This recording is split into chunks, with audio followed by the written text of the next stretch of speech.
Top 7 has remained the same. All the teams that you see on your screen there, with Michigan State one spot behind. Mel Tucker's going to join us in a matter of moments to discuss that and the game coming up against Ohio State on Saturday. Happy to be joined by the chair of the College Football Playoff Selection Committee, Gary Barta. Gary, let's start with what everyone's talking about, the head-to-head. It's carried the day, apparently, or at least it's resulted in Oregon being ranked over Ohio State, despite the fact the game was played in September.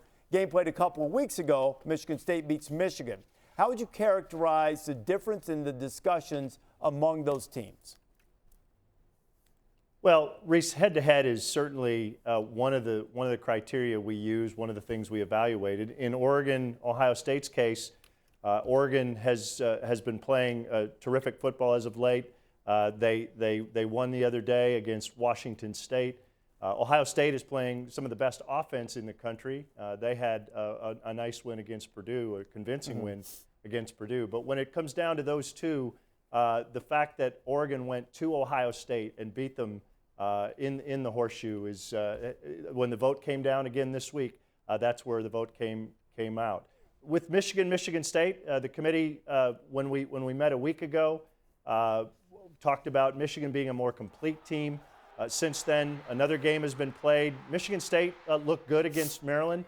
Michigan came from behind and won on the road at Penn State. And the committee, every week, 13 people recast their votes. And so when the votes were cast this week, that's the way it came out. Michigan ahead of Michigan State and Oregon ahead of Ohio State.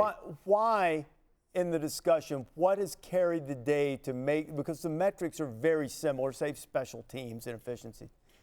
What has carried the day to make the majority of the committee, or at least the vote, the result of the vote, believe that Michigan is the more complete team? If you look at it statistically, set aside watching the games, that's certainly a part of it, but statistically in just about every category, offensively and defensively, Michigan comes out on top over Michigan State.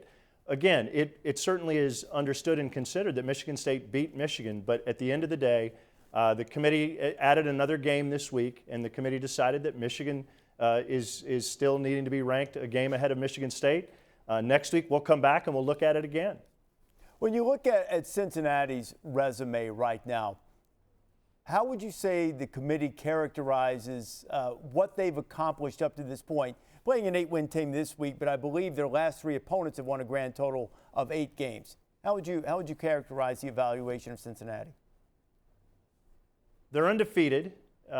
We've talked a lot about a terrific win at Notre Dame, a difficult place to win, and Notre Dame keeps winning, and so that win looks more impressive each week. But every week when we talk about Cincinnati, the topic of strength of schedule comes up. And watching the game, you can see they have terrific players, and it's a very good football team. But strength of schedule is something that's it makes it more difficult to evaluate. So as games go forward, we'll continue to watch it. But strength of schedule has been one of the issues when talking about Cincinnati.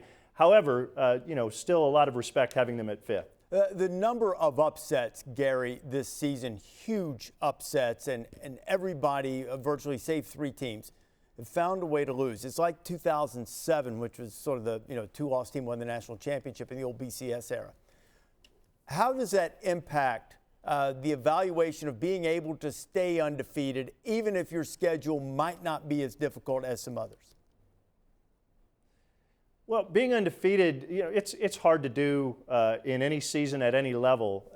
But we also that's why sometimes we have teams ranked, a 1-loss team or maybe even a 2-loss team someday ahead of an undefeated team, because you look at the strength of schedule. You look at who beat who and who's on that schedule, who they lost to, who they beat. So it's not just about having a 0. So, okay, right. I mean, I agree with that, but no difference this year, maybe some previous experience you've had on the committee in looking at that?